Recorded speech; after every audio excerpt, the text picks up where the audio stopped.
Okay. Pag-usapan natin itong mga updates, no? Patungkol dito kay si Senator Amy Marcos, naglabas ng isang Semana Santa na video, okay? Sabi niya dito na yung mga lessons, no, from sa kanyang past, no, sa kanyang tatay sa panahon ng Holy Week, no? At nabanggit rin niya dito ang kanyang failure raw, no, sa pagbantay kay Bongbong Marcos. Ayan. eh, Kanya naman talaga meron naman tayong actually in fairness to Senator Amy Marcos, she is very honest sa nangyari sa kanyang kapatid ngayon. Alam ni Senator Amy Marcos na medyo tagilid ang kanyang kapatid at wala nang gusto sa kanyang kapatid. Ito pa at panoorin rin natin itong interview ni Congressman Toby Chanco. Bakit nga ba parang walang gustong tumira dito kay Toby Chanco, 'di ba? Kung maaalala ninyo, banat ng banat itong si Toby Chanco pero untouchable, no? Parang natatakot sa kanya yung mga tinitira niya. Okay?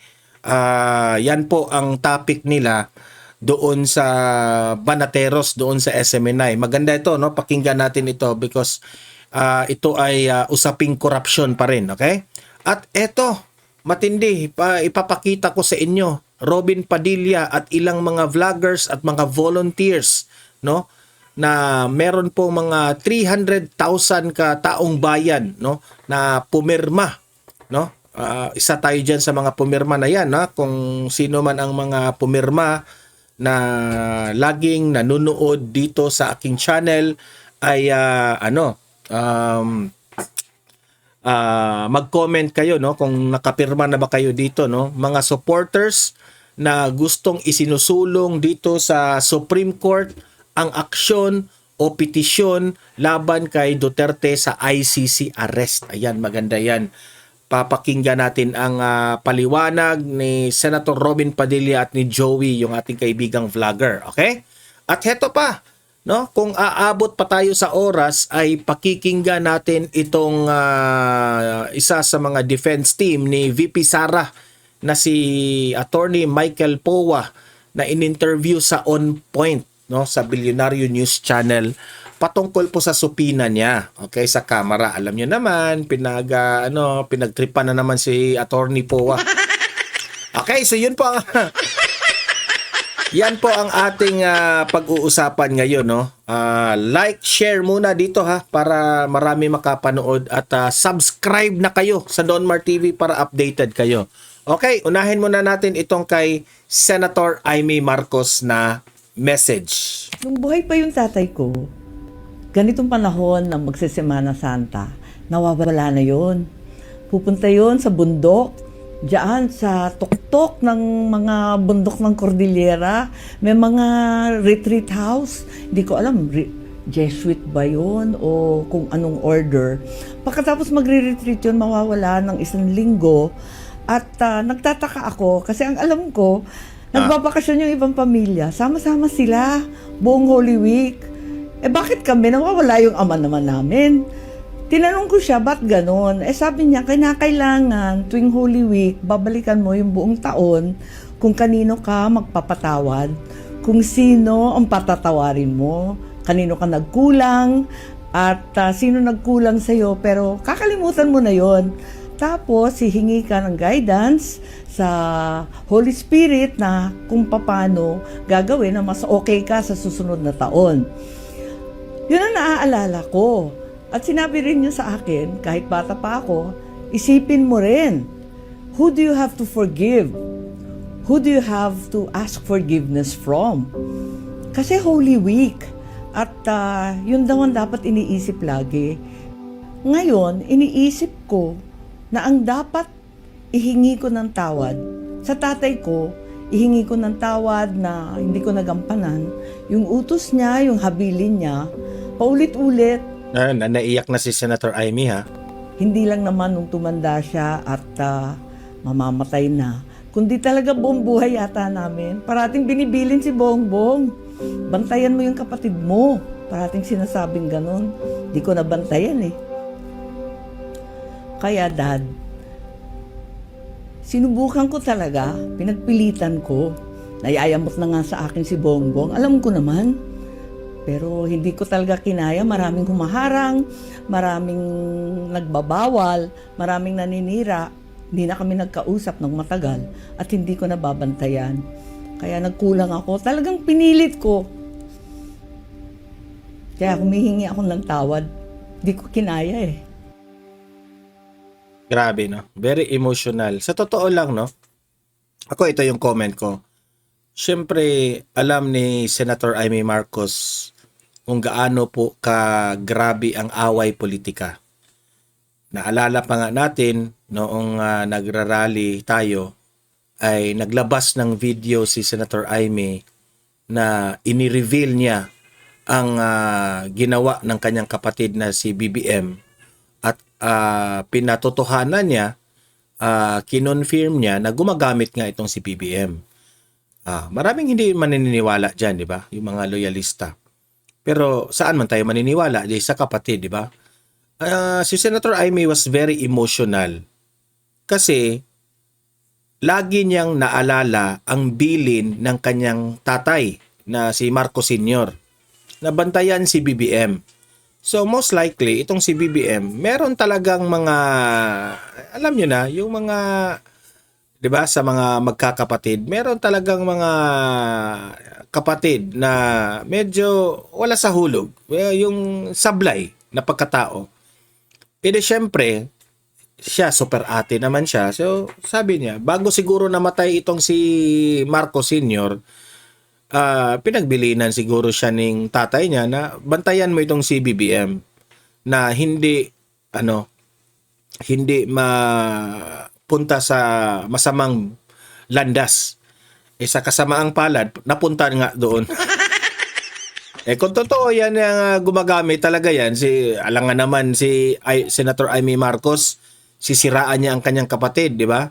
Sana naman kung itong si BBM, kung napakinggan mo itong mensahe ni Senator Amy Marcos, sana naman you should reflect. And ewan ko na lang kung matatapos ba ni BBM ang kanyang termino. Siguro naman matatapos, pero the Filipino are suffering now. No? Kaya nga, kaya mag-comment kayo. Ano masasabi nyo kay Senator Amy? Sa tingin ko naman, sincere yung kay Senator Amy, no? Ewan ko na lang, itong si BBM, kung sincere ba siya sa kanyang panunungkulan sa serbisyo niya sa publiko. Okay, punta tayo dito kay Congressman Toby Chanco. Bakit nga ba untouchable itong si Toby Chanco? Yung si Kiko Barzaga, bumabanat, sinuspinde. Si Congressman Leviste, bumabanat, ine-expose yung mga corruption, kaagad pinagtripan yung kanyang yung solar business niya, di ba? Pero itong si Kong Toby Chanco, parang takot sila dito kay Toby Chanco. Alamin natin dito sa programa ng Banateros. Untouchable, parang ganyan ang tingin sa inyo Kasi naalala nyo yung umatake sa gobyerno si Lebiste, tsaka si Kiko, binanata ng mga kasama nyo. So parang inaapi sila. Ngayon, pag ikaw yung nagsalita, bakit parang tahimik sila? Ano ba yung hawak? Ano bang meron? Ano bang meron? Kong Toby? Bakit? Wala ka pang ethics Ang complaint. galing nyo. Ang galing nyo magtanong Siyempre, lahat ng bala, di ba, lahat ng FLR, kasi di ba, okay, no March 24, napatawag ako noon sa Malacanang. Because nga, yung House of Representatives, hindi pa binibigay yung kanilang listahan. So, namumroblema si Sec Mina Pangandaman doon. Kasi sabi niya, Mr. President, kinukulit ako ng mga congressman na i-release daw yung SARO. Hindi ko naman ma-release kasi wala yung listahan ng sa House of Representatives. So sabi ko kay Mina, bakit ba ayaw bigyan yung listahan? Sabi nila, wala daw sila nun. Sabi ko, Mina, imposibleng mapasok ang kahit anong item sa budget kung walang kopya yung House of Representatives. At sabi ko, hingin mo ko sino yung proponent. Kasi pag ako humingi ng proyekto para sa distrito ko, dadalhin ko sa distrito ko. Pag isang congressman humingi ng proyekto at dinala sa ibang distrito, sigurado benta yan. Oh, tandaan nyo ha, itong si Pangandaman, tinanggal na ito ni BBM ha. Okay? So, sabi, wala daw. Imposible yan. So, doon kami nagkausap ni Congressman J.J. Suarez. So, siguro bakit yung iba hindi nila ako tinitira? Alam ko magkano yung kanila eh. May hawak ka pala. Kasi yan ang sabi. Last week, inaway ako ni Asidre, di ba? O, di nilabas ko na yung tingog. Isipin mo, tingog, party list, ha? So, takot sila sa'yo. 5.96 Kaya pala, billion. Isang party list sa insertion pa lang. Pero kung ang party list ba hindi usually may ganyan? Meron, 150 yata. Million. 150 million. 150 million lang. Yung This kanya, one, 5.96 billion. Kasi Siguro walang- kasi si Yeda nahandun, di ba? Kaya pala tumahimik si Asidre sa pag-atake Hindi, sa'yo. tinitira pa rin niya ako, pero ayaw niya sagutin kung bakit kailangan dumaan sa yan rin ang isang dahilan bakit gusto nilang i-impeach ngayon si BP Sara. kanila yung proyekto ng distrito at hindi yung district congressman. Ayaw niya sagutin yun. Ngayon, kung in terms of yung kanina, nabanggit mo yung sa hypocrisy, patungkol sa salin. Ang Congress gusto rin na in-audit din ang Office of the Vice President, ano? And nagsimula ang lahat ng gulo na ito nung in-expose ni Pangulong Duterte sa gikan sa masa para sa masa dito din sa SMNI yung liquidation by certification. Yes. Oh, so are you in favor na itong liquidation by certification ma-abolish na ito? Hindi, ako, in favor ako na buksan rin yung libro ng House, no? Pero admittedly, yung sinasabi na kasi yung OE, di ba? Sinabi nila yan yun noong, di ba? Ayusin nyo naman yung microphone nyo dyan, SMNI. Magkakapasko talaga, di ba? Ang nakasulat kasi talaga doon is nakasama yung doon sa sweldo namin. Nakahiwalay yung sweldo. At yung MOE is supposed to be for office expense, district office expenses, no? So, ngayon, kung gagawa ang COA ng bagong guidelines na hindi pa pwede yung liquidation by certification, wala namang problema sa amin yun. Kasi talaga namang ginagastos sa distrito yun. And do you think may mga congressman na hindi dinadala sa distrito yung mga budget nila? Hindi ko alam eh. Kasi pag ginastos mo yun sa distrito mo, kulang pa yun eh. So, bakit naman hindi nila dadalhin yun sa distrito nila? Unless sobrang laki yung, hindi ko alam, yung mga ibang AX-AKAP nila. Pero, Ito yung example na congressman o representative na itong si Toby Chanco na ikaw, kung meron kang ginawang masama o meron kang mga anomalya sa mga budget dyan sa Kamara, mahihirapan kang mag-ingay. Kasi babalikan ka eh. In-example niya dito si Asidre, di ba? In-expose niya yung kabalastugan ng Tingog party list. Sino ba si Tingog? Sinong leader nila dyan? Alam na natin sino. So ito, maingay ito. Itong si Toby Chanco. Kasi, kapag maingay siya, alam niyang hahanapan siya ng butas. Hahanapan siya ng anong tawag dyan? Kamalian sa kanyang pagtrabaho dyan sa Kamara. Siya very confident kasi wala man siya. Hindi man siya corrupt na pagkatao. Yan ang aking nababasa sa kanya. So, kaya matapang itong si Congressman Toby Chanco. So, ganyan. That's the reality there in the House of Representatives. Kaya nga, lagi kong sinasabi dito sa aking channel ingat kayo sa mga ninyo, pagboto ninyo sa inyong mga congressman. Congressman lang yan ha. Kapag magkamali ka ng boto ng congressman, wala, lusta yung pera natin kung pag nakawin na nila. Yan lang ang sa akin ha. Yun lang, simple ano lang yan. Kaya dito sa Donmar TV, lagi kong ina-advise sa inyo na siguraduhin nyo yung mga congressman o kung ayaw, kung merong election ulit at sa tingin niyo wala kayong paniniwala sa mga tumatakbo, wag na kayong bumoto. Ay nako. 'Di ba? Ito, panoorin naman natin itong sina Robin Padilla pumunta sa Supreme Court, no. Ito po sana makalabas na si Tatay Digong at matulungan dito sa Supreme Court. Ito yung kanilang mensahe. Nandito po kami muli para dalhin po namin sa ating kataas-taasang hukuman ang mga nakalap po naming pirma, mga kababayan po natin na humihiling na sana po ay desisyonan na ng ating mga hukom yung amin pong hiling na patungkol po sa ating dating Pangulo na Rodrigo Roa Duterte. May dala po kami na 304,000 na mga pirma. May dala silang pirma, ha? Ano yan? Talagang may pirma, may ID number yan. So meaning to say, legit yan na mga pirma. Okay? Na pwede nilang i-present doon sa Supreme Court na hindi po ito basta pirma-pirma lang. Ito ay legit na mga pirma na mga ID number. Okay? 300,000? Hindi biro yan. Sobrang dami niyan. Hindi yan biro. Bago po ba yan or yan po yung total ngayon? Hindi po, bago po ito. Dito ka. Ito po ang aming tagapagsalita. Yan. Bali ilan na po yung total yung lahat ng nakakalap? Total signatures po na nakalap namin after 4 months is 304,304 signatures. All verifiable, 304,000 strong support to encourage the Supreme Court to decide on the habeas corpus cases filed by the Duterte siblings.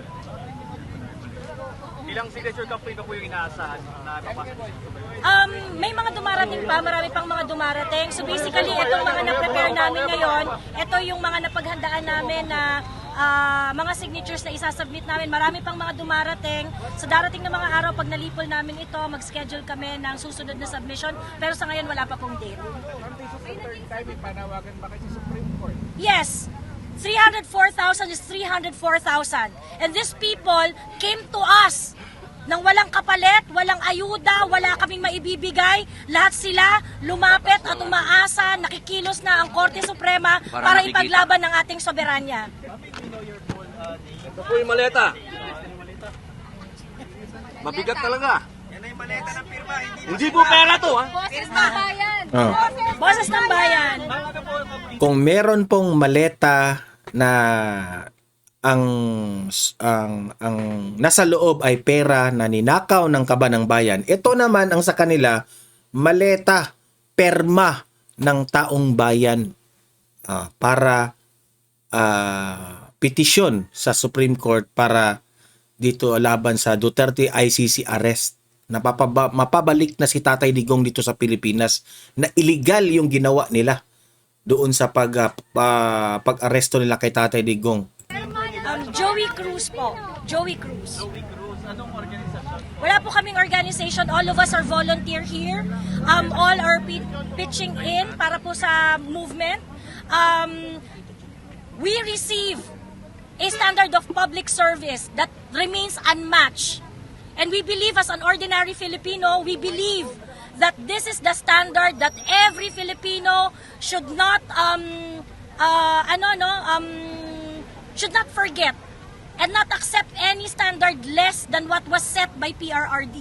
So after nang gawin ni PRRD ang lahat-lahat para sa bayan, magsilbi ng tama, i-priority ang welfare ng taong bayan, this time kami naman ang magtatanggol kay PRRD, kami naman ang magtatanggol sa bansa namin. Boses namin, walang iba.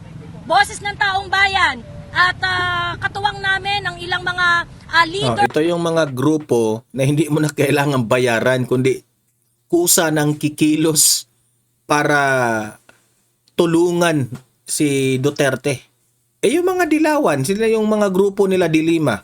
Kailangan pa nilang magbayad, kailangan pa nilang mga ayuda para kikilos para sa kanila. Eto, volunteers ha. Na meron talagang pusong makamasa nagsabi na nakasuporta sa amin since day one. This is our movement of everyone na naniniwala na dapat itama na ang maling nangyayari sa bansa. At ano po ha, hindi pa po itong, marami pa pong dadating na pirma, hindi pa po natatapos ha. The first two submission, they acknowledged the submissions. The first two, we were informed that they are checking on it. Wala pa kaming na-receive na kahit anong order or communication in writing except for the acknowledgement. Senator, sa tingin niyo ba yung Supreme Court pakikinggan din kayo soon? Ay, dapat po. Opo, yan naman po ay nakasaad sa batas yan. Lahat po ng pinapile dyan, dapat po nilang bigyan ng panghusga. Hindi naman po kayo natatagalan na sa pagdedesisyon ng Supreme Court. Ay, kaya po tayo gumagawa ng ganito para Correct. po makapag-desisyon sila. Ay, maraming salamat po.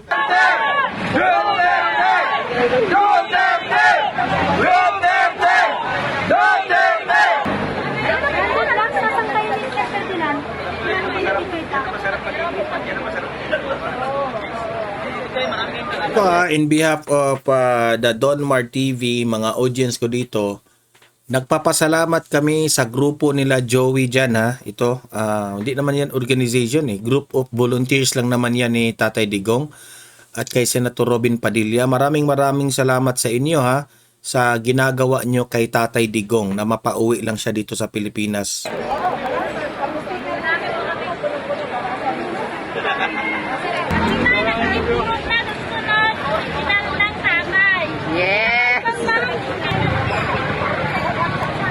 Nakapile na po itong matagal na manifestation na to. Dinagdagan lang po natin. Pila po na sinakalap na nagsubmit lang po tayo. Matagal na po ito nakapile. Ito po yung gusto nating mag-desisyon. Okay. Nireceive lang po ng kataas-taas ang mga additional po natin pirma ng ating nagpapagalaman po kami sa Supreme Court at sila naman po ay pinanunod po tayo pagkakita. Alhamdulillah. Bring him home! Bring him home! Bring him home! Bring him home! Bring him home! Ayan, so ano yan we are hoping na talagang epektibo po magiging success itong mga ginagawa ng mga volunteers natin para kay Tatay Digong. Okay? Let's pray lang tayo. Hope lang tayo na someday, day of reckoning yan. Abangan natin, okay? Ngayon naman pakinggan natin yung interview kay Michael Powa kaugnayan naman ito sa impeachment complaint laban kay BP Sara at ano ang kinaugnayan ni Attorney Michael Powa dito ha. Okay, sa on point naman tayo, on point. Okay, pasok. Last subpoena ad testificandum. And kung meron talagang subpoena, Attorney Michael Powa ad testificandum. Ibig sabihin kayo po kailangan pumunta sa House Justice Committee sa April 14. Will you go? well, right now, I have not received a copy of the subpoena ad testificandum just yet, but I'm decided to actually go. No? Why? Because as a lawyer, we have to respect processes, institutions. Ayan matindi yan. Pupunta si Atty. Powa sa House of Representatives. And kung meron talagang subpoena para sa akin to testify on matters pertaining to when I was Undersecretary and Chief of Staff of the Department of Education, I don't see a reason why I should evade these things. No? So I'm ready to go. Were you surprised that they issued a subpoena ad testificandum? To be honest, yes. Because as you know, I think a year and a half ago, I already testified before the Committee on Good Government and Public Accountability that was then chaired by Congressman Joel Chua. So at that time, I felt like I was already asked questions exhaustively. I have to also state on the record, I attended those hearings, just by invites, I attended all those hearings, answered all their questions as best as I could, of course, based on my personal knowledge. So I thought that was quite exhaustive. But Then again, even if I'm surprised, I don't think it matters. I'm still willing to go. Kung may kailangan pa silang i-clarify, I'm willing to clarify matters naman. Did you have to seek permission defense team for you to actually comply with the subpoena? It's something we discuss. I won't deny that. But ako, I was very upfront with the team. I told them that I wanted to go. Because if there are things that need to be clarified during my time in DepEd, I have nothing to hide. So I might as well just go and ask questions as truthfully as I can. I was trying to look back at that hearing because when they were asking to subpoena you, ang sinabi po ni Ang gusto ko dito kay Attorney Powa kasi very humble, no? Hindi mayabang na pagka-attorney. Congressman Tino, in so many words, was that you have relevant and material information on how confidential funds were used. Okay, you were second chief of staff of DepEd 2022 to 2024, and then thereafter was a spokesperson of the VP, hindi ho ba? Ano ho ba yung inyong sinabi? Balikan lang natin yung sa good government. What were you saying back then? Because even during the House Justice Committee, I heard there were envelopes. Was that attributed to you? Actually, that's why I'm quite confused. Even when I read I think that was either the third or the fourth impeachment complaint, no, that there was a line that said that allegedly I admitted to receiving envelopes, which is totally false. No, the transcripts of the Committee on Good Government and Public Accountability would show that I never said anything about accepting envelopes. In fact, what I said then, and I don't know if I'm preempting what I will be saying in the hearing, but what I said then was, hindi ako nakatanggap ng envelope. Kung meron man ako natanggap ng kahit anong monetary, it was in the form of reimbursement kasi gumagastos ako noon as spokesperson.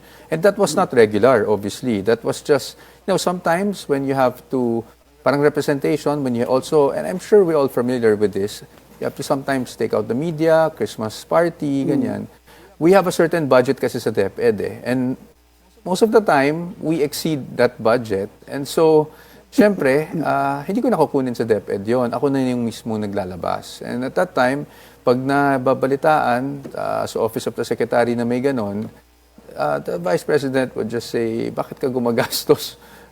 Ano ka na nga, parang aparate ka ng abonado. So she would give me something, but it's not anything significant, actually. I don't think you said that during the House Justice Committee. You did? I did with an exchange with, if I remember correctly, Congressman Abante at that time. Tinatanong niya, ikaw, nakatanggap ka ba? Sabi ko, wala po ako natatanggap na envelope. Kung meron man po yung mga reimbursements na once or twice lang nangyari, sa totoo lang. So, and those things were, you wouldn't think any of it kasi the amount is not that significant. In fact, siguro mas marami pa akong naabono sa totoo lang kaysa sa na-reimburse. No? Kasi there are really things we have to do as spokesperson, diba? But that's minor and that's something I'd like to clarify also. Baka naman nagkaroon lang ng misappreciation dun sa allegations. Because also there was a time that there was a former employee supposed to be of the DepEd that also talked about envelopes. Yes. So yes. even I was trying to look back at the time that you were there and another DepEd official was there. Do you think that nagkaroon kaya ng confusion or maybe because you did say nakatanggap ka ng envelope? Hindi, kasi ang sinabi ko nga nun, hindi man lang naka-envelope yung mga reimbursement. Naka-envelope yun diba? So, maybe there was some confusion sa totoo lang. And it's a good thing that I could clarify that now. Kasi nakita ko yun sa allegation when I was reviewing, of course, as part of the defense team, when I was reviewing the impeachment complaint. Nagulat nga ako, sabi ko, ano tong I admitted to, receiving envelope? Because that really never happened. I mean, there was nothing to admit to. So, well, it's a good avenue siguro na rin for me to clarify that. And then, secondly, it was I think, use of confidential funds, which categorically, when I was at the Committee of Good Government, I already said I had no participation whatsoever in the use, disbursement, liquidation of confidential funds. My limited participation only came in when there was already an COA AOM, and I had to reply as part of my duties, of course, as head of office. And what is AOM? It's an audit observation. Kasi ito na yung mga binabanata nila Kasi ayaw ni BP Sara pumunta doon sa sa House of Representatives. So dito sila mangangalakal ng fishing expedition siguro.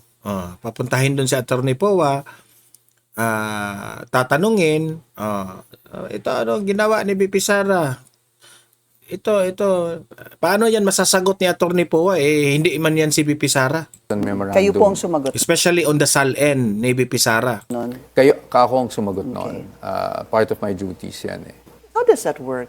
If you did not form part of disbursing confidential funds, pero kayo po ang sasagot ng AOM. Oo. What do you base it from? Kasi if you look at the AOM, and thank you for asking me that, if you look at the AOM, what they were asking for were purely documentation. Ang finding kasi is there was lack of documentation, hindi submit ng documents evidencing payment. Ito yung lumalabas na mga acknowledgement receipts ngayon eh, di ba? So, and I think there was also one finding, if I remember correctly, na yung voucher daw eh undated. No? So, what I simply did was call the accounting office, ask them, bakit undated itong voucher? So, may explanation sila, sinabi nila, nagbigay sila ng advance copy kasi sa kuha ng time na yon. So, perhaps a clerical error. So, binigay nila sa akin yung official voucher na may date. So, I just attached it to my response and just said basically, there was a clerical error and here's the proper voucher with the date. So, I How do you attached it. authenticate that? A proper voucher with a date versus an undated? No, because it was Disbursement. actually the same. Eh. It's the same. The only missing part, if I remember correctly, was just the date. Date. So, I just had to ask accounting. And then with the ano naman, itong mga acknowledgement receipts, of course, I had to go to the special disbursement officer who's the one in charge of these documentation. So, I merely asked, meron ba tayong DEP, document evidencing payment? Kasi yan yung hinihingi sa AOM. So, ang sabi sa akin, matatagalan, sir, kasi we're still gonna get it from the field and all that. So, I said, so that's why I asked COA actually for, I think, a 60-day extension to submit all these documents. So, that's how that's responded to it. And it's not uncommon kasi in DepEd, all AOMs, when I was Chief of Staff, had to go through me yung mga responses. Kailan pinag-uusapan namin yan sa Execom eh. So it's no different. And I just wanted to clarify, I was not actually Chief of Staff from 2022 to 2024. Yeah, it was actually said here, I think during the hearing, if I'm not mistaken, you were Chief of Staff. I know you were USEC and spokes. USEC Chief of Staff and spokes, but I was spokes first eh. I was hired in DepEd as a spokesman. That was back in July 2022. Right. So my item then was Director 4 of the Public Affairs Service. I only became Chief of Staff already April 1, Okay. 2023. So eventually, so 2022, naging Spokes spokes muna. ka, tapos 2023, naging Chief of Staff ka. Oo. Tapos eventually, naging spokes ka ng VP in 2024. Nung umalis na kami sa Yeah, DepEd, yeah. yes. When- yun yung timeline. Okay, Oo. because the Vice President had left the Education Department. What are your expectations from the hearing when you show up? And I'll don't follow up know. na, Attorney. Oo. Are you willing to answer each and every question? Or would there be some, I mean, how far? Kasi nabanggit ito ni Corina Sanchez. No. Karen Davila. Noong in-interview ni Karen Davila, itong si Congressman Jinky Luistro, the Committee on Justice Chairman, na what if ito, tatanungin ito si Michael Poa na ito. Sasabihin ba siguro ni Michael Poa na i-reserve muna namin yung answer namin dyan kapag nandoon na kami sa trial ng Senate? Kasi kapag merong mga tanong na hindi pwede niyang sagutin at ipipressure siya ng House of Representatives na kung hindi ka sasagot, iko-contempt ka namin. Ganyan naman talaga sila, di ba? Ganyan ang House of Representatives. Mangangalakal yan ng kasalanan, kabalian, na kapag hindi mo sasagutin yung mga tanong na nire-reserve nila sa trial ng Senado kapag uusad yan, magagalit sila. Gagamitin na naman nila ilang power tripping na naman sila. Ay, contempt ka namin kung ganun ganyan. Kaya nga ang grupo ni VP Sara, ang defense team niya, nire-reserve nila yung mga sagot nila kapag nandoon na sa Senado. O, kasi kung sasabihin nila kaagad doon sa House of Representatives, wala na. Maka-counter na dito sa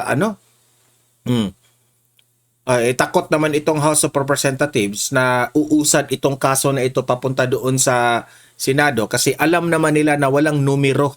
Pagdating doon sa Senado, wala talaga. Yung impeachment na yan, talagang ibabasura na yan. Are you willing to go to answer their questions? Ms. Pinky, as long as it's within my personal knowledge, I don't see any issues. I'll answer as directly as I can, no, based on my personal knowledge. Ang mahirap doon, kung tanungin ako sa hindi ko personal knowledge, I think I also have to just state for the record na wala akong personal knowledge dyan at hindi ko masasagot yan. Because as you know, when we attend these hearings, you're under oath. And obviously, it's always at the pain of perjury, no, when you say things that you don't really know naman, you just speculate. That's why even at the committee level, a year and a half ago, The good I was government. very straight with them na personal knowledge ko, sinasagot ko. Pag hindi ko personal knowledge, sinasabi ko, pasensya na po, wala talaga akong alam dyan. There is, you know... Pero alam niyong confidential funds ang tatanungin sa inyo dito, Alam ko, obviously. and that's why I was surprised. Kasi I think nasabi ko na naman noon yan. And I don't want to come out defensive or anything. So, sasagot na lang siguro ako doon. But the fact that I was Chief of Staff only April 2023, nagastos na yung first quarter na confidential fund. So, I mean, how do you expect me to be even part of that? But in any case, these are things that I would gladly clarify. Sabi nga nila, di ba, nung una sinasabi nila, lawyer kasi ni VP, he might just invoke privilege the whole way. Yeah. No? Or right against self-incrimination, can you do that? Yeah, you can do that. Okay. You can invoke it. Do you even but plan to invoke your... No, because sa akin, kung ang tanong lang naman is ano ang involvement, I just answer truthfully. Diba? I don't see any gain in invoking any right, lalo na kung wala ka namang ginawang mali eh. Diba? Correct. So, sa akin, I'll just answer truthfully to the best of Yan ang tunay. Di ba? Wala kang tinatago. Hindi ka takot. Kung anong itatanong nila sa akin, I will answer truthfully. my personal knowledge. Yun lang ang qualification doon. Are you even worried about on April 14? I wouldn't say worried. Of course, I'd like to know exactly everyone. It's so uncertain what's gonna happen. So, syempre, that level of uncertainty at a personal level, I have to admit, I'm a bit confused why they singled me out to go there. But if legitimate naman, they're just going to ask me clarificatory questions, then I'd be happy to clarify the matters. Aren't you even going to bring one of the other lawyers of the Vice President with you? Or is this something you're going to handle yourself? We haven't spoken about that. I don't think it would be proper kasi for another lawyer to stand, that's within the defense team, to stand in as my lawyer Counsel. also. O Opo. parang hindi siya appropriate for me. But that's my personal take. No? So, if ever I would need counsel, maybe personal counsel ko na lang siguro, maybe a friend or someone who wants to, just to, syempre you have to be objective diba? Sometimes when it's ikaw na, it gets personal. So, you tend to lose objectivity. So, maybe I would, but I haven't really decided. Kasi sa akin, nung sa committee, I also just went alone Yeah. So, if I do bring one, it's only just to keep my objectivity. But that's it. It's Alright. not really to hide anything or suppress anything. We're going to take a very short Okay, so yun po ha. Excited ako na anong mangyayari doon kapag pumunta si Attorney Michael Poa sa House of Representatives. At ako confident ako honest yung taong niya yun at masasagot nga yung dapat i-question sa kanya, no? Siguro naman kung yung tanong ay patungkol na kay VP Sara, hindi niya yan masasagot, 'di ba? Sana naman mag-hope lang tayo o obserbahan natin ang House of Representatives kung hindi na rin sila baka mag-ano na naman sila, mag-power tripping na naman. Ano na naman nila? Contempt na naman nila kung hindi isasagot, 'di ba? Tingnan niyo yung anong nangyayari doon sa secretary ni VP Sara, remember yung kinulong nila tapos pumunta talaga si BP Sara doon, sinabayan niya doon, 'di ba? Sana hindi umabot ng ganun, okay? So, ayan, you heard it with Attorney Michael Poa at aabangan namin 'yan, yung inyong bravery. Ayan, palakpakan. Attorney Michael Poa, nasa likod po sa inyo ang taong bayan para suportahan po kayo at mabigyan po kayo ng guidance ng Panginoon. Kasi alam naman natin, yung House of Representatives na yan, kung ano talaga ang pakay nila, di ba? So maghanda-handa at trust in the Lord, no? Ika nga. Sa kung ano man ang magiging mangyari doon sa house, okay? So guys, sa mga audience ko dito sa Donmar TV, magbigay naman kayo ng inyong opinion, okay? Mag-comment kayo para mabasa natin yon sa comment section, okay? Alam kong meron rin kayong own opinion, okay? At paki-like, paki-share ha, don't forget, i-like, i-share itong video na ito para aabot na ito sa ating mga kaibigan, okay? At sa mga first time dito ha na hindi pa nakasubscribe sa akin, subscribe na po kayo kasi libre lang po ang mag-subscribe, walang bayad yan. Lagi kong inuulit yan ha. Updated pa kayo sa ating mga maiinit na issue. Okay? So, see you in my next video. Have a great day, have a great night. God bless po sa ating lahat sa Semana Santa, no? Ingat po kayo, spend time with your family, no? See you in my next video. God bless sa ating lahat. Mabuhay ang Pilipinas and God save the Philippines. Bye-bye.